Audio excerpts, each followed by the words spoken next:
Hey guys, this is Griever here. Now, as you guys can clearly tell, it's Friday and I'm not behind the bar. So what the hell gives is what you guys are definitely asking yourselves right now. You're not sitting there reading the One Punch Man chapter 112, which just dropped or whatever. And of course, you're not doing something cool with your Friday night or something. No, you're sitting on a computer like I am, staring into an endless void.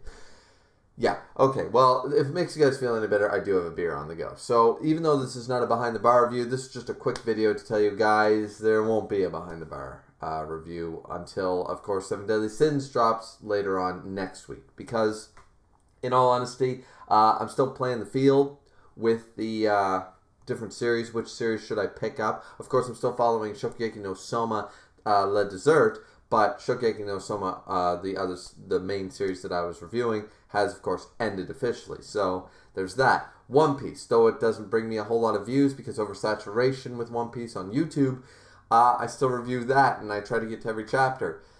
That is on break. So, in all honesty, there's only a few series there to pick from. And last week, of course, the Black Clover chapter 211 was, to me, something worth talking about. I was really excited to talk about that. But when I went through of course, My Hero Academia, Black Clover, Dr. Stone, I even kind of skimmed through Promised Neverland a little bit, though I haven't kept up with it because I dropped it, so nothing really to say there. When I went through all these series and stuff, I just looked, and I know a lot of people want me to start Dr. Stone, and to satisfy you all, I've been I'm starting a new series. Of course, my first video dropped. I'm going to review all the anime episodes of season 1 of Dr. Stone. Do a little, not so much of a comparison, but just review it and relive it in the anime format, of course, because anime manga, they have their strengths and weaknesses, their pros and cons against each other, so to speak. So, yeah, but at the end of the day, didn't feel like talking about any of them. Not in a full Behind the Bar review format. Suffice to say right now, the one that was in the running was honestly My Hero Academia, because I love what has been going on in My Hero Academia. Leaving Deku and Bakugo and all that crap back in the dust was probably the best thing for this series. It's going to get them through that chapter 300 lull that a lot of shonen these days seem to be suffering from. Shokugeki no Soma, of course, it was already in a very bad arc by the time chapter 300 rolled around, but chapter 300 was just one big, it was a face palm, it was a slap in the face, it was a nail in the coffin, it was a punch to the gut. Chapter 300 was trash. It was the worst chapter of that whole arc. I can honestly say that was where everything just went really wrong.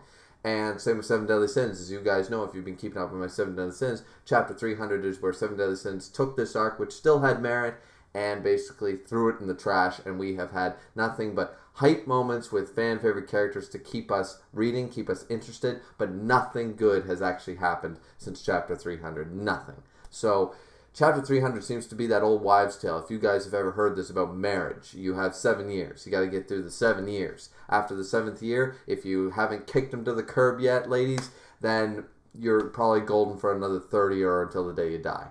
That's kind of an old wives' tale thing. Don't know if you guys are aware of that. It's a lesser known sort of wives' tale, but it is a thing, the 7-year thing.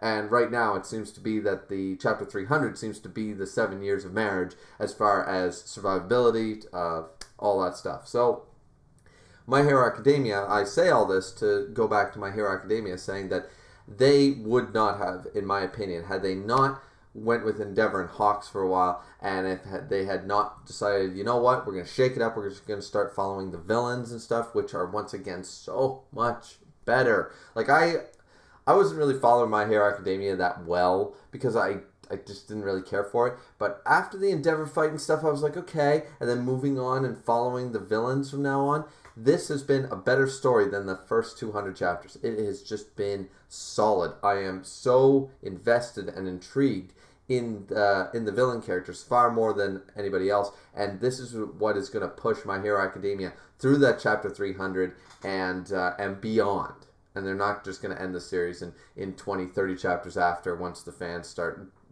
leaving it in disgust. I think that My Hero Academia can honestly push through I'm not going to say how far I think it can go, but I think it's got a strong enough fan base right now, and right now the plot and the characters and everything is just on point. You can't write this stuff better. So it's right now it's on a very strong level. It's on a strong point. But why haven't I really talked about it? Because, once again, it's My Hero Academia. In all honesty, just because I'm enjoying what I'm reading right now does not mean that I feel like I can really give this chapter justice from a fan perspective, because I'm not a fan of this series. There are a lot of manga, as you guys may or may not know, as you see my Behind the Bar reviews. I collect the volumes. Of course, support the official release as always. And My Hero Academia will never, ever be a series that I will purchase. It just won't be. No matter how good this one arc is, it doesn't forgive the fact that the 200 were filled with characters that I honestly couldn't care less about. So it's just not something that I feel like I can fully talk about and fully appreciate. Like, don't get me wrong, when I've been following this, I have been invested as a casual reader, but as a reviewer, I feel like it's my obligation to give you guys more than that, to give you a passion for it. And since I'm not passionate for it as much, like for the series, I'm passionate for the chapter, but if I'm not passionate for the series, then it's not really something I can really get into. And also, of course, Friday lulls, it's been raining and stuff, and I had things to do. And then by the time I came around to it, I just kind of said, out of all the chapters this week, that would be the one to talk about, and I just didn't feel like really talking about it, to be fully honest with you guys, you know.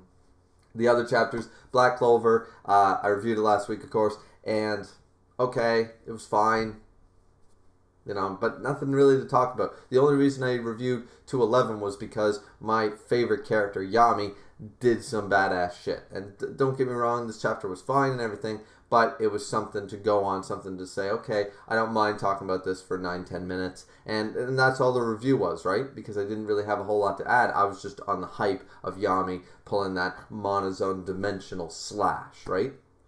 So the other one left is, of course, Dr. Stone. And as some of you guys know, I am now starting to review the anime episodes. Of course, episode 1 already dropped. Episode 2 is coming out this weekend. So I'll probably have that review out, Saturday, Sunday, something like that. But why am I not just picking Dr. Stone right up? Of course, I love Dr. Stone. Why am I not just picking that up right where Shokugeki left off and starting to review that? I'm not a huge fan of this arc. I said it. Haven't really been a huge fan. I like the whole idea of navigating and sailing and all that stuff and finding the captain, all that good stuff.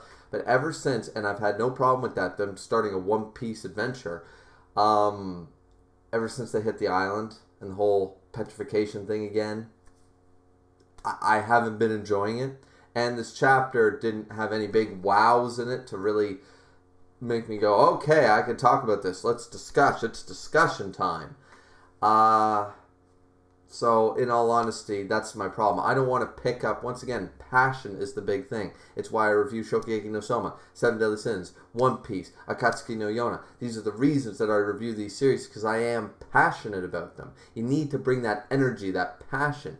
If you can't bring that, if you can't, even if you have to look at each chapter and each installment objectively, of course, you can still hold that love for the series. Even at the tail end, of course, I have been have very poor opinions of a lot of the Seven Deadly Sins chapters lately, and of course the leading up to the Shokugeki no Soma chapters, I've had a lot of poor opinions, but that doesn't mean that overall I hated the series. I never have. I own these series. I love these series as a whole, but I'm still going to point out the bullshit.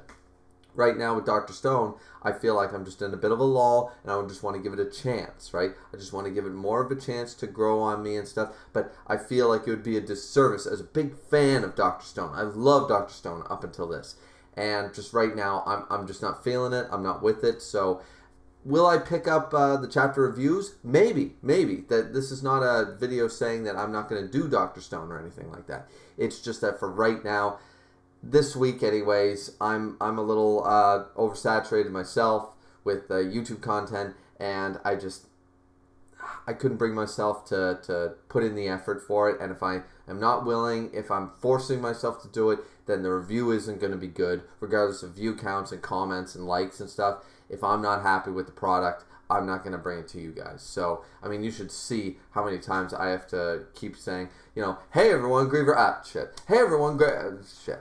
Before I start a lot of these videos. So, anyways, those are just my thoughts, guys. This video probably ran a little longer than I thought. But there will be a Kingdom Chapter 607 little bit of a reaction thing. Not a behind-the-bar review, but it does have definitely, of course, I do talk about the latest chapter, Chapter 607 of Kingdom. That's coming out later. It's either already out, because it's a scheduled thing. It's either already out by the time of this video, or it will be out shortly after this video. Sometime Friday night, sometime tonight. So look forward to that, though. Even though it's not an official behind the bar review, it's still technically I'm talking about a chapter that was released this week. So there is that. And of course, Dr. Stone episode 2 is coming out. So I will be watching and reviewing that sometime this weekend. And also, of course, assuming nothing else gets in the way, there will be Manga Roundup, weekly Manga Roundup, a podcast that I started with Keishan. This one will, I believe, be on his channel. We're flipping back and forth for now till we get a bit of a niche going. And either way, that installment will be sometime this weekend. It will be live, and it'll most likely be over at Keishan Prime's channel. So go subscribe and check out Keishan Prime, and hope to see you guys there. So, and of course, then the week after, we will be doing it back on my channel if you guys like watching it on my channel. So that's all I really have to say, guys. Just a bit of an update video. So let me know your guys' thoughts in the comment section down below about all these points. This is basically an information dump video. It's a blah, one of those. So anyways, I hope this was a little informative. Let you guys know where my mindset is at. And yeah, so that's the current status of why there's no Behind the Bar review today. So anyways, guys, since I can still end it out correctly, like, comment, and subscribe below. This has been Griever. Drink responsibly as always, and we'll see you back here next time. Peace out, guys.